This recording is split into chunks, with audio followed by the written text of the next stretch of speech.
Raj news. India విషయంలో వెనక్కి తగ్గే అవకాశం ఉందా లేదా అన్న దానిపైన అమెరికా మల్లగులాలు పడుతుంది. ఇండియా ఎవరి దగ్గర చమురు కొంటే అమెరికాకి ఏం పని అంటూ భారత ప్రభుత్వం స్పష్టం చేస్తుంటే అమెరికా G7 దేశాలతో కూడా ఇండియాపై ఆంక్షలు వేసేలా దూకుడు పెంచింది. అదే సమయంలో ఇండియాను దూకుతున్న ట్రంప్ తడవుకో మాట మాట్లాడుతున్నారు. ఇండియా విషయంలో అమెరికాకు ఏం కావాలన్న దానిపైన మాత్రం స్పష్టత రావలేదు. ఒకసారి రష్యా నుంచి చమురు కొనడం వల్ల యుద్ధం పుతిన్ కంటిన్యూ చేస్తున్నారని చెబుతూనే మరోసారి ఇండియాలోకి అమెరికా వ్యవసాయ డైరీ ఉత్పత్తులకు రెడ్ సిగ్నల్ ఇవ్వడం వల్లే ఆంక్షలన్న సందేశాన్ని కూడా ఇస్తున్నారు. మొత్తంగా అమెరికా ఇండియాను డీల్ చేసే విషయంలో తర్జన భర్జనకు గురవుతోంది.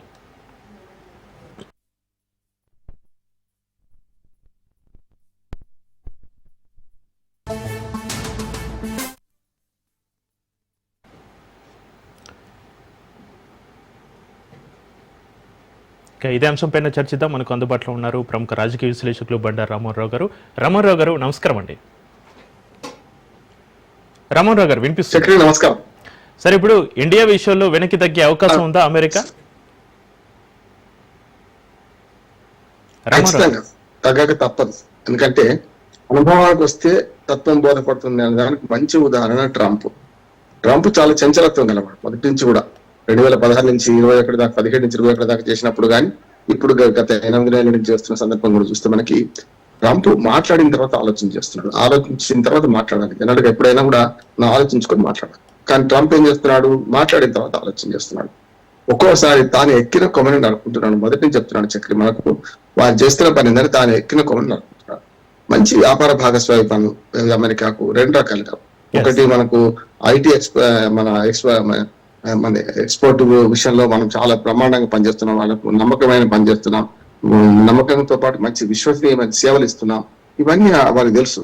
కానీ ఏమైందంటే అత్త మీద కోపం తొత్త మీద చూసినట్టు. చెప్పారంటే అత్త మీద కోపం ఏమి ఉండాలి? రష్యా ఉక్రెయిన్ యుద్ధం ఆపాలి కదా.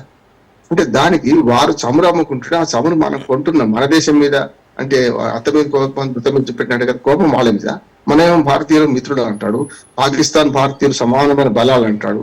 చాలా గమనిగా మాట్లాడతారు. దానికి ఇప్పుడు వారి మీద కోపం ఆయన చూపెడుతున్నారు. ఏమిటంటే అక్కడి నుంచి ఆయుధాలు కొనుక్కుంటున్నారు. ఆయుధాలు ఇప్పటి నుంచి కొట్టలేం కదా. నెహ్రూ హయాం నుంచి, భారత ప్రధాని నెహ్రూ నుంచి ఇప్పటిదాకా ఆయుధాలు కొనుక్కుంటూ ఉన్నాం. ఎప్పుడు ఆగలే కదా మనం. నిజంగా విశ్వసనీయ మిత్ర దేశం ఏమైనా ఉంటే మనకు రష్యాని, అమెరికా కాదు. అమెరికా ఎప్పుడు నమ్మదగనే మిత్రుడు కాదు, నమ్మదగని మిత్రుడే. అటువంటిది చైనా మీద ఈ ఆంక్షలు ఎందుకు పెట్టడం లేదు? చైనాతో ఇంకా ఎక్కువ పని ఉంది వాళ్ళకి అనుకున్నాడు ఆయన. చైనాతో నాకు ఎక్కువ పని ఉంది, చైనా మీద 50% సుంకాలు వేస్తే కష్టం అని చెప్పి 141 150% సుంకాలు వేస్తా అన్నాడు. వీరాలు పలికిన వాడు, ఏది మనకు ఉత్తర కుమార ప్రగల్భాలు పలికిన వాడు చివరికి దిగొచ్చి చైనా మీద 50% సుంకాలు డబుల్ చేయడానికి కూడా ఇష్టపడలేదు. కానీ మన మీద మంది 25 నుంచి 50 దాకా ప్రతీకార సుంకాలు. ఎప్పుడు నేను ఎకనామిక్ స్టూడెంట్ చెప్తున్నాను శంకరి, ఎప్పుడు కూడా సుంకాలు ఏవైనా సరే, ఏ పనుడైనా మీ ఇంటికి మా ఇల్లు ఎంత దూరం, మా ఇంటికి మీ ఇల్లు ఎంత దూరం అని పరస్పరం సంప్రదింపుల ద్వారా జరుగుతాయి. ఎప్పుడు కూడా ఆర్థికంగా లావాదేవీలన్నీ ఆర్థిక కారణాలతో జరగాలి. కానీ రాజకీయ కారణాలతో ఎప్పుడు జరగవు. ఇప్పుడు ట్రంప్ వచ్చిన తర్వాతనే రాజకీయ కారణాలతో మన సుంకాలు వేస్తున్నాడు.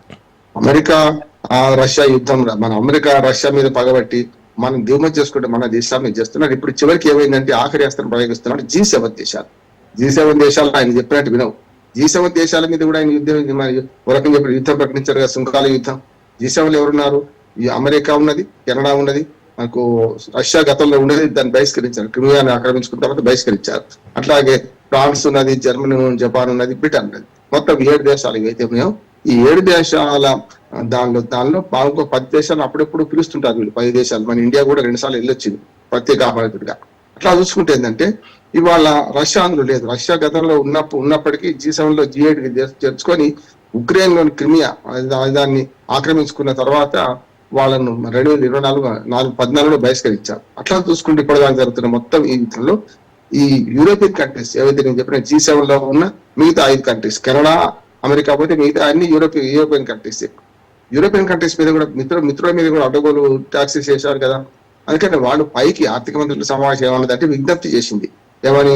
మీరు రష్యాతో కొనకుండా చేయండి అని చెప్పి. అంతే తప్ప వాళ్ళ ప్రభావం మన మీద ఉండదు. గట్టిగా మాట్లాడితే మనం జర్మనీతో, మొన్న జపాన్కి వెళ్ళొచ్చారు కదా మోడీ గారు. జపాన్ లో మంచి సత్సంబంధాలు ఉన్నాయి. చైనా చర్యలను కూడా నిరసించడం జపాన్ లో భారత పందాన్ని వెంటనే చైనాకి వెళ్ళింది అక్కడి నుంచే. కనుక మన విదేశాంగ విధానం కానీ మన ఆర్థిక విధానం కానీ గట్టిగా ఉంది. ఇంతకుముందు మెట్రో దగ్గర చక్రి అందులో మేము ఎక్కడి నుంచి కొంటే తప్పేమిటి, మీరు ఎవరికి పెత్తనం చేయడానికి మనం అంటున్నాం కదా. అవును. రెండోది కూడా ఉంది, రెడ్ సిగ్నల్ అన్నారు కదా. మనకు ఏదైతే వ్యవసాయ ఉత్పత్తులు, ముఖ్యంగా పాల ఉత్పత్తులు అక్కడి నుంచి ఇన్ని మనకి తీసుకొచ్చుకుంటే అవి చాలా చౌకగా దొరుకుతాయి. ఉదాహరణకు మన పాల ఉత్పత్తులను కనుక మనం దిగుమతులకు అనుమతిస్తే అమెరికాలో ఉన్న పాల ఉత్పత్తిదారుల మీద దానికి వాళ్ళకున్న సబ్సిడీ వెసులుబాటు, దాంతో మన పాల రేటు కంటే మనం అమూల్ కానీ ఇతర మన భారతీయ పాల ఉత్పత్తిదారులు మన మన అమ్మేదానికంటే ఇంకొక 5 నుంచి 15 రూపాయల దాకా తక్కువ అయ్యే అవకాశం ఉంటుంది. ఏది అమెరికాని దిగుమతి చేస్తే. కానీ అట్లా చూడలేదు. వినియోగదారుల క్షేమం కంటే మన ఉత్పత్తిదారుల క్షేమం, ముఖ్యంగా పాల ఉత్పత్తుల క్షేమం అనుకున్నాం. అట్లాగే వ్యవసాయ ఉత్పత్తులను కూడా మనం వద్దంటున్నాం. దిగుమతులను, వ్యవసాయ ఉత్పత్తులు, అట్లాగే పాల ఉత్పత్తులు, ఈ రెండింటిని వద్దంటున్నాం. అది ఒక కంటిన్యూస్ మారింది. అసలు సమస్య ఇది. కానీ ఏం చేద్దాం అనుకుంటున్నానంటే తమ పాల ఉత్పత్తిదారులను, అమెరికాలోని పాల ఉత్పత్తిదారులను సంతృప్తి పరచడానికి, వ్యవసాయ ఉత్పత్తిదారులు సంతృప్తి పరచడానికి వాళ్ళకి పెద్ద మార్కెట్ మనమే. 1,40,00,000 జనాభా ఉన్న దేశం వాళ్ళకి దొరకడం కష్టం. చైనా ఎట్లా తీసుకోదు. 1,40,00,000 జనాభా అంటే ఆ G7 దేశాల మొత్తం అందరి జనాభా కలిసిన 140 కోట్ల జనాభా కాదు కదా. 140 కోట్ల జనాభాను మార్కెట్ చేస్తున్నాడు, ఆయన ప్రయత్నం చేస్తున్నాడు. మరి మన మీద వాళ్ళ ఆంక్షలు విధిస్తున్నాడు. మనం కూడా ఖచ్చితంగా ఎట్లా రానివ్వం కదా. అందుకని చూడండి, GST తగ్గిన తర్వాత ఇప్పుడు నేను రేపు 22 సెప్టెంబర్ నుంచి మన దగ్గర పాల ధరలు 3 నుంచి 5 రూపాయలు తక్కువే అవకాశం ఉంది. మనం ఏమైనా సరే మన ఉత్పత్తిదారులను రక్షించుకోవడం మన ప్రాధాన్యత అవుతుంది, కానీ ఎవడో చేసిన ఉత్పత్తులు తీసుకొచ్చుకోవడం ప్రాధాన్యత కాదు కదా. అందుకని అమెరికా మన మీద పగబట్టింది. ఆ పగ ఇప్పుడు అనుభవానికి వస్తే తత్వం బోధపడుతుంది. ఎట్లా చేయాలని తలచన పడుతున్నప్పుడు ముందుకు వెళ్ళాడు, వెనక్కి పోలేడు, ముందుకు రాలేడు. అది జరుగుతుంది. సరే, ఇప్పుడు రష్యా దగ్గర ఇండియా ఒకటి చమురు కొనడం లేదు కదా. అసలు ఇండియా ఎవరి దగ్గర చమురు కొంటే అమెరికాకి ఎందుకు అనే ప్రశ్నలు కూడా తలెత్తుతున్న పరిస్థితి. ఖచ్చితంగా అదే అంటున్నాం. మేము ఎప్పుడు ఎవరు చీప్ గా ఇస్తే వాళ్ళు తినుకుంటాం. మనం కొనేది మనం కదా, డబ్బులు మనవి, కొనేది మనది, విదేశ మార్గం మనది. మీ దగ్గర కొననే ఉన్నది అంటే దాని ఆయుధ బేహాలి. ఇట్లాంటి మనకు రక్షణ ఉత్పత్తులు గట్టిగా అమెరికా నుంచి తక్కువ మనం తీసుకునేది. అందుకని మనం ఏం చేసినామంటే కుక్క కాటుకు చెప్పు దెబ్బ అన్నట్టు మనం 31,500 కోట్ల రూపాయల రక్షణ ఒప్పందాన్ని అమెరికాతో క్యాన్సిల్ చేసుకున్నాం. మనం రక్షణ విమానాల కొనుగోలు ఒప్పందం ఉంటే అది అవియన్స్ లో పెట్టినాం, క్యాన్సిల్ చేసుకుంటాం, గట్టిగా హెచ్చరిస్తున్నాం. వాళ్ళు ముందుకు వస్తే మనం దాన్ని మళ్ళీ తెరుస్తాం. లేదంటే 31,500 కోట్ల అంటే అమెరికా ఆర్థిక వ్యవస్థకు తక్కువేం కాదు కదా వాళ్ళకు. అందుకని వాళ్ళు చెప్పిన దానికి మనం గట్టిగా జవాబు ఇస్తున్నాం. రెండోది ఏంటంటే చమురు కొంటున్న దేశంగా మనం చైనా కూడా కొంటుంది కదా రష్యాతోని, మనకంటే ఎక్కువ ఉంటుంది. మరి వాళ్ళు ఎందుకు అంటలేరు అంటే వాళ్ళతో అవసరాలు ఎక్కువ ఉన్నాయి ఇప్పుడు, అంటే వాళ్ళతో తక్కువ ఉంది అనుకుంటున్నా. కానీ మనతోనే రాజకీయ, ఆర్థిక, సామాజిక సంబంధాలు ఎక్కువ ఉంటాయి అమెరికా. అది అర్థం కావట్లేదు. చైనా నుంచి మహా అయితే ఏముంటది, చదువుకోవడానికి వస్తుంటారు, పోతుంటారు. కానీ అమెరికా ఉత్పత్తులు చైనా ఉత్పత్తులు అమెరికాలో అమ్ముకుంటున్నారు, కాదంటలేదు. కానీ అది ఆ లెక్కన చూసుకుంటే మనతోనున్న బంధం పెద్దది వాళ్ళకంటే అమెరికా దాన్ని. కానీ ఇప్పుడు దానికి ఏం చేసినాం మనం, RIC, రష్యా, ఇండియా, చైనా బంధాన్ని పటిష్టం చేసినాం. దానికి ముఖ్య పాత్రధారిగా రష్యా వ్యవహరించింది. చైనా కూడా చాలా వరకు దిగొచ్చింది. ఇవాళ మన సరిహద్దులు, చైనా ఇండియా సరిహద్దులలో 62 యుద్ధం తర్వాత, మొన్న గల్వామా యుద్ధం తర్వాత మనము చాలా వరకు సరిహద్దులో ఎవరి సరిహద్దులో వాళ్ళు గస్తీ అనవసరంగా వద్దనుకున్నాం. అట్లాగే మానస్ సరోవర్ యాత్ర తెరిచాం. ఇండియాకు చైనాకు మధ్య 3 ప్రధానమైన వ్యాపార మార్గాలు తెలుసుకున్నాం, చూసాం కదా. ఉత్తరాఖండ్ నుంచి ఒకటి, ఉత్తరప్రదేశ్ నుంచి ఒకటి, అట్లాగే సిక్కిం నుంచి చాలా పెద్దది తెలుసుకున్నాం వ్యాపార మార్గాలు కూడా. ఇవాళ బ్రహ్మాండంగా వెళ్ళి వస్తున్నాం. ఇవాళ అతి త్వరలో సింగిల్ విమానంతో మనం అంటే ఇక్కడ ఇండియాలో ఎక్కి చైనాలో దిగడానికి కూడా విమానాల పునరుద్ధరణ కూడా జరుపుతున్నాం. ఇప్పుడైతే వేరే దేశానికి వెళ్ళి అక్కడి నుంచి వెళ్ళాలి. ఇవన్నీ మనం చేసుకుంటున్న కారణం ఏంటంటే నువ్వు మాకు ఎంత దూరం అవుతావు, మేము చైనా కన్నా దగ్గర అవుతాం. ఇంకొక మాట కూడా ఎప్పుడు చెప్తుంటారు, చైనా మనకు నమ్మదగ్గ శత్రువే కావచ్చు. పాకిస్తాన్కి అండగా ఉండొచ్చు, పాకిస్తాన్కి అండగా ఉన్న యుద్ధం మనం డైరెక్ట్ గా ఎప్పుడు చేయలే. మీరు 62లో యుద్ధం తర్వాత చైనా గల్వామా దాడులు పక్కన పెడితే చైనా మొదటి నుంచి కూడా పాకిస్తాన్ తో యుద్ధం 65లో పాకిస్తాన్ సప్లై చేసిన ఆయుధాలు, కానీ మనం డైరెక్ట్ యుద్ధం చేయలే. 71లో డైరెక్ట్ యుద్ధం చేయలే. మొన్నటి మనకు కార్గిల్ యుద్ధం ఆ తర్వాత కూడా మొన్నటికి మన ఆపరేషన్ సింధూర్ విషయంలో ఆయుధాలు సప్లై చేసింది. అవి చైనా బాంబులాగా, చైనా పట్టాపాసులు లాగా పేలిపోయింది, చూసినాం కదా మనం. కానీ రష్యా మొదటి నుంచి మన నమ్మదగ్గ మిత్ర దేశం. మన S-400 చూశారు కదా, 300 డిగ్రీల రౌండ్ అప్ చేసి ఇవాళ పాకిస్తాన్ విమానాలు కూల్చిపడేసారు. మనవి కూడా విమానాలు పోతాయి, యుద్ధంలో ఇటుపక్క నష్టం ఉంటుంది కాదంగా. ఇప్పుడు మళ్ళీ యుద్ధం చేసుకుంటే ఇద్దరు పడిపోయిన సందర్భాలు ఉంటాయి, కానీ మనం పడిపోలేదు. నాకు దెబ్బలు తాకుతాయి మనకు కూడా. అది దాన్ని పెద్దగా చేసిండు అమెరికా అధ్యక్షుడు.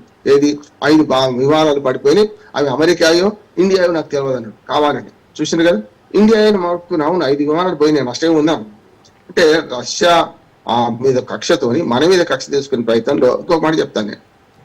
రష్యాతోని మనం చమురు దిగుమతి చేస్తాం, మన దేశంలో వాడుతున్నాం రిఫైన్డ్ ఆయిల్, అది అయినా మనకి ముడి చమురు తెచ్చుకుంటున్నాం, మనం వాడుకుంటున్నాం, మన అవసరానికి మనం వాడుకుంటున్నాం. అది చైనా అట్లా కాదు, రిఫైన్ చేసి చాలా దేశాలకు ఎగుమతి చేస్తుంది, లాభాలు సంపాదించుకుంటుంది.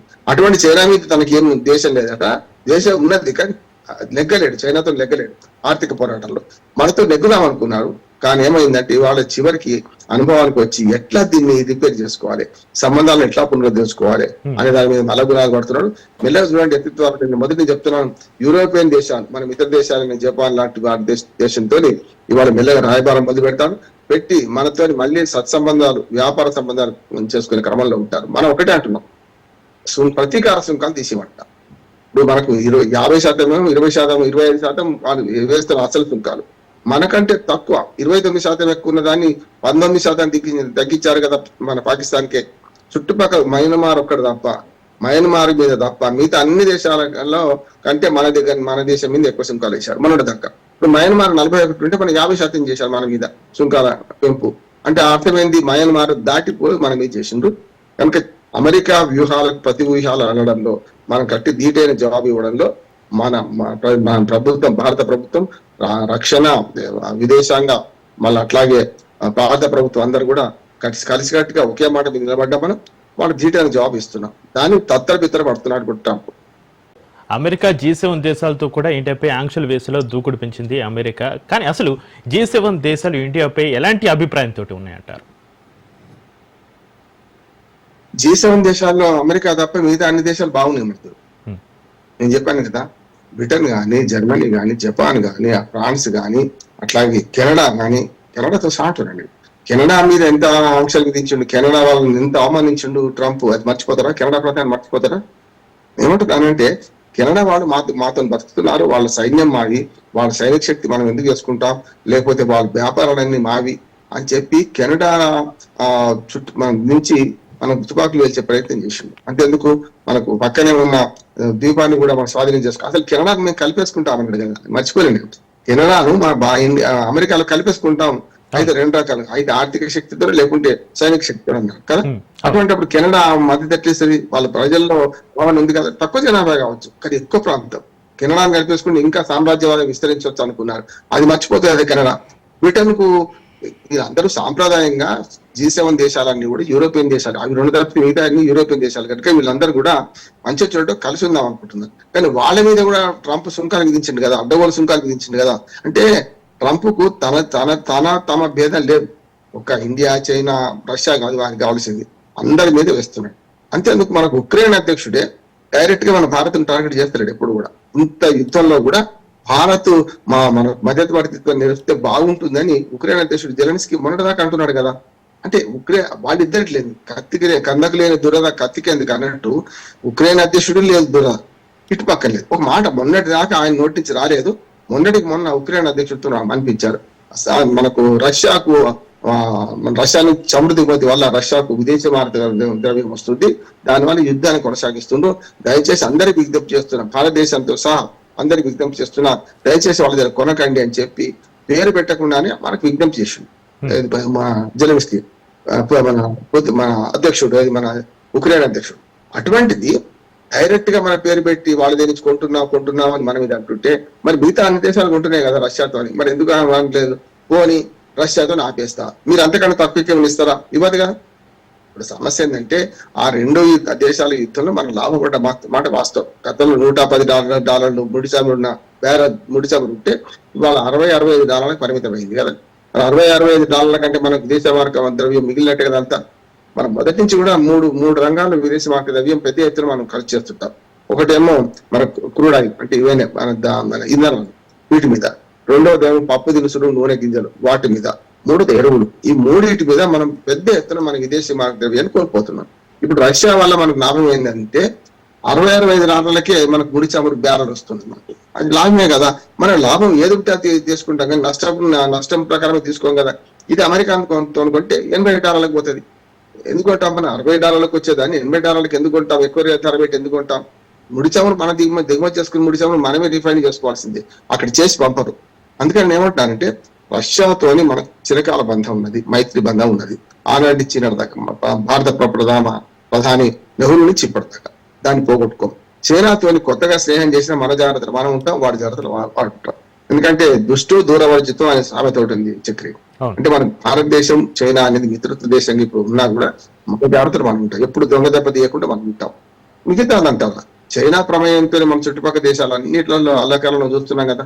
నేపాల్ మొన్నటి, అంతకుముందు బంగ్లాదేశ్, అంతకుముందు శ్రీలంక, అంతకుముందు మయన్మార్, అంతకుముందు అట్లా చూసుకుంటే మనకు గయానా, మనకెవరు మాల్దీవ్స్ చూసినాం కదా. పాకిస్తాన్ ఎట్లాగో అల్లకల్లోనే ఉంది. ఈ చుట్టుపక్కల దేశాలను అమెరికా, మన చైనా తన సామ్రాజ్యవాదంతో డబ్బులు ఇచ్చి షావుకారుగా వ్యవహరించి అక్కడ దేశాలను కబలిస్తుంటే ప్రతి దేశం, చైనాతో మిత్రత్వ దేశం చేసిన ప్రతి దేశం ఇవాళ అంతర్కలహాలతోని అంతర్యుద్ధంలో మునిగిపోతుంది, నేపాల్తో సహా చూస్తున్నాం మనం.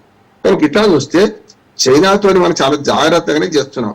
అంటే ఎవరి మీద కోపంతోనో ఎవరి దగ్గర పోవడం లేదు. మనం అమెరికా మీద కోపంతో లేదు మనకు, అమెరికా మన మీద కోపంతో ఉండదు. కనుక మనం ఏం చేస్తున్నాం అంటే నీ కోపం చల్లారంటే మా అవసరం మేము తెచ్చుకుంటా, నీ తెరుగు రాని బాబు అంటుంది. అందుకని మనం చైనాతోని కూడా వ్యాపార సంబంధాలు పెట్టుకుంటూ ఉన్నాయి. ఇప్పుడు వ్యాపార సంబంధాలు లేకేం లేదు.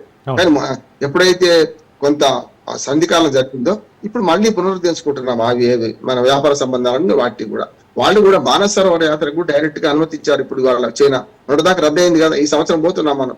అవన్నీ చూసుకుంటే మనకు అర్థమవుతుంది ఏంటంటే చైనా నమ్మదగ్గ శత్రువు, అమెరికా నమ్మదగ్గ మిత్రువు కాదు, రష్యానేమో నమ్మదగ్గ మిత్రువు అని మూడు చెప్పొచ్చు మనం. సరే, ఇప్పుడు అమెరికా అధ్యక్షుడు ట్రంప్ ద్వంద్వ వైఖరిని ఏ విధంగా చూడొచ్చు అంటారు? ఒకసారి ఏమో ఇండియా ప్రధాని మోడీ నాకు చాలా మంచి మిత్రుడు అని ఒకవైపు చెప్తూనే మరోవైపు భారత్ పైన టారిఫ్స్ విధిస్తూ ఆంక్షలు విధిస్తున్నాడు. ఈ ద్వంద్వ వైఖరిని ఏ విధంగా చూడాలంటారు? అంటే తెలంగాణలో సామెత ఉంది, ముడ్డి లేని కడుపు ముంత అంటారు. అంటే అది బేస్ ఉండదు, బేస్ లెసన్. అంటే ఆ ముంత ఎటు పెట్టినా దొరుకుతూనే ఉంటుంది, దొరలే ముంత లాంటి వాడు ట్రంప్. ఎందుకంటే ఆయన మాట మీద ఆయనకే నమ్మకం ఉండదు. ఇప్పుడు చూడండి 8 నెలల పరిపాలన చూస్తే ఆయన ఏం మాట్లాడి ఏం చేస్తున్నట్టు చాలా వెనుకపోయినాయి కదా. అంతేందుకు సుంకాల యుద్ధంలో కానీ లేకపోతే అమెరికా ప్రజల మీద చేస్తున్న వ్యాఖ్యలు కానీ ఇవన్నీ చూస్తే సుప్రీంకోర్టు లాంటిది మన సుప్రీంకోర్టు దగ్గర పెండింగ్ లో ఉంది, కానీ మిగతా కోర్టులన్నీ కూడా చాలా స్టేలు విధించినాయి కదా. అంటే ఇంటా గెలవలేకపోతున్నాడు మోడీ, బయట గెలవలేకపోతున్నాడు. అందుకని ఎప్పుడు కూడా నేను కేఏ పాల్ ట్రంప్ ఒకటి అంటాను. అంటే ఒకటంటే ఒకే విధంగా మాట్లాడతాను. కేఏ పాల్ మీద చాలా గౌరవం ఉంది, కానీ కేఏ పాల్ గారు ఏం మాట్లాడినా నష్టం ఏం కాదు. ఎందుకు నష్టం కాదు, నవ్వుకొని ఊరుకుంటాం. నేను అమెరికా కంటే ఎక్కువ శాంతియుతంగా నేను ఉన్నాను, అసలు అమెరికా అధ్యక్షుడు నోబెల్ బహుమతి కాదు నాకు ఇవ్వాలి అని చెప్పి పాకిస్తాన్ ఇండియా మధ్యన యుద్ధాన్ని నేనే ఆపినా ఇట్లా మాట్లాడుతుంటాడు పిట్టందుడుగా. ఆయన మాటలకు అర్థం నష్టమేం లేదు, కానీ ట్రంప్ మాట్లాడితే నష్టం కదా. ఇప్పుడు దేశం లోపల ఆయన పెద్ద ఎత్తున ఎదుర్కొంటున్నారు. ఫెడరల్ కోర్టులన్నీ ఆయన ఇచ్చిన ఆర్డర్లను రద్దు చేస్తున్నాయి. ఇప్పుడు ఏమైంది, సుప్రీంకోర్టు కనుక నాకు మద్దతు తెలపకపోతే సుప్రీంకోర్టు కూడా నాకు బ్లాక్ మెయిల్ చేస్తున్నాడు ట్రంప్. ఏమంటే దేశమే విచ్ఛిన్నం అయిపోద్దని మాట్లాడుతున్నాడు, దేశం మొత్తం ఆర్థికంగా నాశనం అయిపోద్దని మాట్లాడుతున్నాడు. అంటే ఈ ధ్యాస మొదలున్నారు కదా ఆయనకైతే. ఎందుకంటే ట్రంప్ మాటలకు అర్థాలు వేయాలంటే ప్రతిసారి మాటలు మాట్లాడుతున్నాడు, వెనుకపోతున్నాడు. చాలా సార్లు మన మీద కూడా తప్పనిసరి ఈ 3వ అన్నం తప్పదు అని చెప్పి సుంకాల విధింపులు 25% మొన్న పెంచింది. కానీ అంతకుముందు చూసుకుంటే మీకు ప్రతి దానిలో కూడా పెంచుతా అంటాడు, 90 రోజులు టైం ఇస్తాడు, పెంచుతా అంటాడు, ఇంకో రకంగా చేస్తాడు. ఈ 8 నెలల్లో ఆయన ఏ మాట మీద నిలబడలేదు. అందుకని ఆయన ఎంబడున్న వాళ్ళందరూ పక్కకు పోతున్నారు. ఎలాన్ మస్క్ పోయిండు, రాబర్ట్ స్ట్రాంగ్ పోయిండు, ఆయనకున్న సలహాదారులు చాలా మంది పక్క తప్పుకుంటారు. మొండి సలహాదారులు అంటే ట్రంప్ కు తగ్గ సలహాదారులే ఉన్నారు. వినదగ్గ ఎవరు చెప్పినా అన్నట్టు విధుల నీతి వినకపోతే ధృతరాష్ట్రునికి ఏమైంది చూసినామా. కనుక నీతి వింటే కురుక్షేత్ర యుద్ధం వచ్చింది. ఇవాళ ఆయనకు విధులు కావాల్సింది, మంచి చెప్పేవాడు కాదు ట్రంప్ కు, చెడు చెప్పేవాడు హై హై నాయక జై జయ నాయక నువ్వు చెప్పినట్టు వింటామనే వాళ్ళే ఇప్పుడు సలహాదారులు ఉన్నారు. అది అతి త్వరలో ఆయనకు అనుభవానికి వస్తుంది. వచ్చే సంవత్సరం నుంచి 2026 నుంచి నేను ఆశాజనకంగా ఉన్నా. మనము ఈ 3 నెలల్లో గట్టిగా తట్టుకుంటే మనకు వారి సుంకాల వాత మనం ఏమి చేయలేదు. మనం ఇంతే దృఢంగా ఉండాలి. వ్యవసాయ ఉత్పత్తులు, పాల ఉత్పత్తులు కనుక మనం దిగుమతి అనుమతిస్తే మన రైతులను నాశనం చేసినట్టే. అందుకంటే మోడీ గారు స్పష్టంగా స్టికాని నిలబడుతుంది, ఎట్టి పరిస్థితులలో మేము పాల ఉత్పత్తులు, వ్యవసాయ ఉత్పత్తులు అమెరికా నుంచి దిగుమతి చేసుకోమంటున్నాడు. ఇది చాలా మంచి మొండి నిర్ణయం, గట్టి నిర్ణయం. ట్రంప్ లాంటి మొండి వాడికి ఇట్లాంటి గట్టి జవాబు ఇవ్వాల్సి ఉంటుంది. ఒక మాట చెప్తాను, ఈట్కా జవాబు పత్రసే దేనా, మనం ఇటుకతో కొడితే మేము రాయితో కొడతాం అని మన ప్రభుత్వం సిద్ధంగా ఉంది. ఇక్కడ ఇంకొక విషయం రామారావు గారు, ఒకసారి రష్యా నుంచి చమురు కొనడం వల్లేనే యుద్ధం పుతిన్ కంటిన్యూ చేస్తున్నారని, అందుకే భారత్ పైన ఆంక్షలని చెబుతూనే మరోసారి ఇండియాలోకి అమెరికా వ్యవసాయ డైరీ ఉత్పత్తులకు రెడ్ సిగ్నల్ ఇవ్వడం వల్లే ఆంక్షలన్న సందేశాన్ని కూడా ఇస్తున్నారు. అంటే రామారావు గారు. సిగ్గు ఇప్పుడు నది పోదదు కాక నాకేంటి సిగ్గు అన్నట్టు అమెరికాలో నాలాంటి విలేకరి మీలాంటి విలేకరి ఒక మాట అడిగింది ఆయన ప్రెస్ మీట్ మన ట్రంప్ ఏమనంటే మీరు చైనా కానీ ఇండియా మీద అంటున్నారు కదా, మరి మనం కూడా రష్యా నుంచి కొన్ని దిగుమతి చేసుకున్న దాని సంగతి ఏందని. ఒకటి యురేనియం రష్యా నుంచి దిగుమతి చేసుకుంటారు అమెరికా వాళ్ళు కదా, అట్లానే విలువైన ఖనిజాలు, అట్లాగే ఎరువులు, ఇవన్నీ దిగుమతి చేసుకుంటాం కదా, మరి దీని సంగతి ఏంటి, మీకు మీరు చైనా రష్యా నుంచి దిగుమతి చేసుకుంటే తప్పులేదు, మరి ఇండియాను చైనా దిగుమతి చేసుకుంటే ఎందుకు వచ్చింది అని అడిగి విలేకరి. దానికి వెంటనే తన అయోమయంగా చూసి వీడియో నా దగ్గర ఉంది, చూసి ఏమన్నాడంటే, నాకు నిజమా అట్లానా ఎక్కువ చేసుకుంటున్నాను, నేను దీని మీద పరిశీలించాలి, ఎంత దిగుమతి చేసుకుంటాం రష్యా నుంచి నేను పరిశీలించినాక చెప్తా అన్నాడు. అంటే అవగాహన లేదు, అమెరికా అధ్యక్షుడి పేరుకే కానీ రష్యా నుంచి అమెరికా ఏ వస్తువులు దిగుమతి చేసుకుంటుంది, ఎట్లా చేసుకుంటుంది అని అవగాహన లేదు. ఇప్పటికి దాని మీద చెప్పలేడు, ఎందుకంటే తాము కూడా పనిచేస్తున్నారు కదా, మరి మీరిచ్చే విదేశీ మార్క ద్రవ్యం మరి రష్యాకి పనికొస్తలేదా అంటే వాదనే తప్పుడు డొల్లవాదన అంటున్నాడు. అమెరికా స్వయంగా రష్యాతో దిగుమతి చేసుకున్న వస్తువుల మీద ఇప్పటికీ అమెరికా అధ్యక్షుడు సరైన వివరణ ఇవ్వలేకపోతున్నాడు. అంటే ఏమన్నట్టు, మేము చేసుకుంటాం కానీ మీ తప్పు, అంటే మేము చేస్తే సంసారం, మీరు చేస్తే వ్యభిచారం అన్నట్టు కదా వాళ్ళు అనేది. అంటే రష్యాతోని అవసరాల రీత్యా మనం ప్రపంచం అంతా చక్రి ఒక కుటుంబంగా మారిపోయింది. ప్రపంచంలో గిరిగీసుకొని బతకలేదు. ఒకనాడు చైనా చుట్టూ గోడ కట్టుకునే చైనా ఇవాళ ప్రపంచవ్యాప్తంగా వ్యాపారాలు చేయడం లేదు. అమెరికా తర్వాత రెండో ఆర్థిక శక్తి లేదంటారా. ఇంకొక మాట ఉంది, అస్సలు సంగతి చెప్తాను నేను. ట్రంప్కు అనేది కోపం ఏంటంటే, బ్రిక్స్ దేశాల ద్వారా G7 దేశాల బలం తక్కువ. బ్రిక్స్ లో 20 దేశాలు, 14 యాక్చువల్ గా 10 దేశాలే 11 దేశం చేరింది, ఇంకొక 10 దేశాలు చేరడానికి సిద్ధంగా ఉన్నాయి. బ్రిక్స్ దేశాల్లో మొదలు 5 కదా మనకు, మన బ్రెజిల్, రష్యా, ఇండియా, మన చైనా, సౌత్ ఆఫ్రికా 3 ఉన్నాయి, 5 ఉన్నాయి. కానీ బ్రిక్స్ దేశాలు మెల్లగా మనం దాటి ఏం చేసినాము, ఓ 10 దేశాలు తెలుసుకున్నాం, ఇంకో 10 దేశాలు సిద్ధంగా ఉన్నాయి. మనం డాలర్ విలువ తగ్గిస్తాం, మన లోకల్ కరెన్సీ, మన కరెన్సీ మనం పెంచుకుందాం, చైనా ఇండియా మధ్య కూడా వాళ్ళ రూపాయలు మన రూపాయలు మార్చుకుందాం అనే ఒక అవగాహనకు వచ్చిన తర్వాత యూరోపియన్ యూనియన్ యూరో కరెన్సీని విచ్ఛిన్నం చేసిన ఆయన ఇప్పుడు మళ్ళీ మనం బ్రిక్స్ దేశాలు కనుక ప్రతిపాదిస్తున్న దాని మీద అసలు మూలం అక్కడ ఉంది కనుక మనం అనేది వ్యతిరేకిస్తున్నాం. నిజంగానే మన 20 దేశాలు బ్రిక్స్ లో ఉన్న సభ్య దేశాలు కాకుండా ఇంకో 14 దేశాలు కలిపి 20 దేశాలు కనుక మనం ముందుకు వస్తే ఖచ్చితంగా అమెరికన్ డాలర్ కు మనం చెక్ పెట్టినట్టు అవుతుంది. అందుకని ఆ మధ్యన ఆపుకోలేక ట్రంప్ ఒక మంచి పని ఏంటంటే, ట్రంప్ దగ్గర ఒక మంచిది ఏంటంటే ఏది మనసులు దాచుకోడు, బయట కనేస్తాడు. మిగతా అదే ఇంతకుముందు జో బైడెన్ ఉండే కదా డిప్లొమాట్, ఏది చెప్పకుండా మనం చేసే నష్టం చేసి మాట్లాడలే. అంటే మురిగే కుక్క కరవదు, కరిచే కుక్క మొరగదు అన్నట్టు, కరిచే కుక్క జో బైడెన్ అయితే మొరగలే, కానీ మురిగే కుక్క కరవదు పెద్దగా, కానీ మాట్లాడేస్తుంటాడు. ఏమన్నాడు, స్పష్టంగా నిజాయితీకి చెప్పేసేసాడు, మన పట్ల ఒకటే ద్వేషం, నాకు మీ బ్రిక్స్ దేశాలన్నీ కలిసి మా డాలర్ ను మార్చుతామంటే డాలర్ విలువ తక్కువ చేద్దామని ఊరుకునే లేదు. డాలరే రారాజు, ప్రపంచానికి డాలరే రారాజు.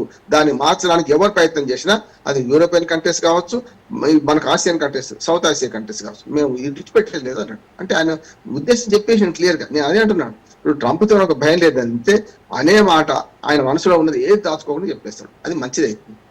వ్యూహం వేరే లేదు, ఇక రహస్య వ్యూహం ఏం లేదు. కాకపోతే చెప్పే క్రమంలో ఆయన ఏం చేస్తున్నాడో ఆయన తెలుస్తలేదు, సమస్య అది. అందుకని ప్రతిసారి అంటున్నాను, ఆయన ఎక్కిన కొమ్మని అనుకుంటున్నాను. అమెరికా ఆర్థిక వ్యవస్థకి చేడు చేస్తుంది. మీరు సుంకాలు పెంచితే మనం ఎగుమతి చేసే వస్తువుల మీద డబ్బు ఎవరు కడతాడు, తాగే వాడే కడతాడు తాళ్ల పన్ను. ఇవాళ మనం ఎగుమతి చేసే ప్రతి వస్తువు మీద పన్నులు చెల్లించేది ఎవరు, కరెక్ట్. డిమాండ్ సప్లై మీద కొంచెం తేడా వస్తుండొచ్చు, కానీ కొనేదైతే అమెరికా ప్రజలే కదా. ఎవరి మీద సుంకాలు వేస్తున్నాను, భారతీయుల మీద సుంకాలు వాళ్ళ ప్రజల మీద వేసుకుంటున్నారు. ఒకటి. రెండోది ఏంటంటే, నిజం మనకు కొంత నష్టం రొయ్యల ఎగుమతి కొంచెం నష్టం జరుగుతుంది. ఎందుకంటే వాళ్ళు అంతకంటే తక్కువకు రొయ్యలను వేరే దేశం నుంచి దిగుమతి చేసుకున్నారు. మనం ఆపింది అనుకోండి, మన సుంకాలు పెంచితే మన సుంకాల కంటే తక్కువగా దొరికితే వాళ్ళు కొంటారు. ఎవరైనా ఇప్పుడు వైరములు వాణిజ్యం అందే అంటే అది గురించి పరంగా, ఊరు విద్యలు స్పర్ధలు అందే వైరములు వాణిజ్యం అందే అన్నారు. వైరాలు ఉంటాయి, వాణిజ్యంలో వైరాలు లేకుండా ఉండే, కానీ రాజకీయ వైరాలు ఉంటుందని నేను కోరుకుంటాను. మొదటి నుంచి కూడా మనకు సుంకాలలో మనకు నాకేం నష్టం నీకేం లాభం అనేది ఉంటుంది. లాభాలు నష్టాలు లేకుండా మన ఆర్థిక విధానాలు ఉండవు. కానీ ఇదేంటంటే పూర్తిగా తాను చచ్చే మన మీద చేస్తున్నాడు. ఇవాళ మన ఎగుమతి మీద ఆంక్షలు విధించి మన ఎగుమతి మీద ఆంక్షలు విధిస్తున్నాడు. సుంకాలు విధిస్తుంటే ఏమైందంటే అక్కడ కొనేది వాళ్ళ కొనుగోలు శక్తి వాళ్ళది కదా, రేపు పొద్దున నష్టపోయేది వాళ్ళు కదా. అందుకని ఆ మధ్యన అమెరికా అధ్యక్షుడు కాగా నెలలో పట్టే ఆ లూలు మార్కెట్ నుంచి మొత్తం అసలు మొత్తం మెట్రో మార్కెట్లలో అంతా కూడా సరుకులకు రేట్లు పెరిగితే సుంకాలు పెంచితే అని చెప్పి అందరూ 3 నెలలు 4 నెలలకు సంబంధించిన వస్తువులన్నీ కొనుక్కున్నారు. ఆఖరికి తినుబండాలు రోజువారీ బియ్యంతో సహా కొనుక్కున్నారు. అయితే రామారావు, yes. బ్రెడ్, వీటు అని కొనుక్కున్నారు. ఖాళీ అయిపోయింది. అయితే చివరిగా అందుకనే రామారావు గారు, మనకు ఒకటే ఆయన విధానం చెప్పండి. అయితే ఇప్పుడు అంటే ఏ దేశానికి ఉండే ఈక్వేషన్స్ ఆ దేశానికి అయితే ఖచ్చితంగా ఉంటాయి. కానీ అమెరికా లాంటి దేశాలతోటి ఇండియా ఎలాంటి నిర్ణయాలు తీసుకుంటే మంచిదంటారు? ఇప్పుడు మంచి నిర్ణయం తీసుకుంది. ఒకటేమో మనం పాల ఉత్పత్తులు, వ్యవసాయ ఉత్పత్తులు మన దేశానికి వద్దంటు వాళ్ళు చేసిన పనికి మనం వాళ్ళ ఇటుకతో కొడితే మన ప్రభుత్వం జవాబు చెప్తుంది. రెండోది సుంకాల పెంపును మేము భరిస్తాము అని చూస్తున్నాం. ఎప్పుడు కూడా ఆర్థిక విధానంలో 1 నెల 15 రోజులు తేలదు. ఒక 3 నెలల తర్వాత మన నష్టం ఎంత లాభం ఏంది నేను చెప్పగలుగుతాను. 3 నెలలు కనుక ఆయన విధించిన ఆంక్షలను సరిగ్గా సుంకాల పెంపును మనం అర్థం చేసుకొని మనదైన రీతిలో ముందుకెళ్తే భారతదేశం నిలిచిగలుస్తుంది. ఇప్పటికే అయోమయంగా బిత్తర చూపులు చూస్తున్న ట్రంప్ దిగి రాక తప్పదు. ఆఫ్టర్ January 26 నేను చెప్తే రాసుకోండి. January 26 ట్రంప్ మన దేశానికి రాబోతున్నాడు. వస్తాడు, మంచి భాషలు మాట్లాడుకుంటాడు, సత్సంబంధాలు ఏర్పాటు చేసుకోమంటాడు. గోళాబాళ ట్రంప్ కనుక ఎట్లాంటి భేషజాలు ఉంటే ఎట్లాంటి కక్ష లోపల పెట్టుకునే మనిషి కాదు కనుక వాళ్ళకి నష్టం అయితే వచ్చి తప్పనిసరి మనతో సంధి చేసుకోవాల్సిందే. అయినను హస్తినకు పోవాలని వస్తాడు. చూడండి. Right, thank you Bandaru Ramarao గారు. ఇది వాటి స్పెషల్ డిబేట్ చూస్తూనే ఉండండి రాష్ట్ర న్యూస్.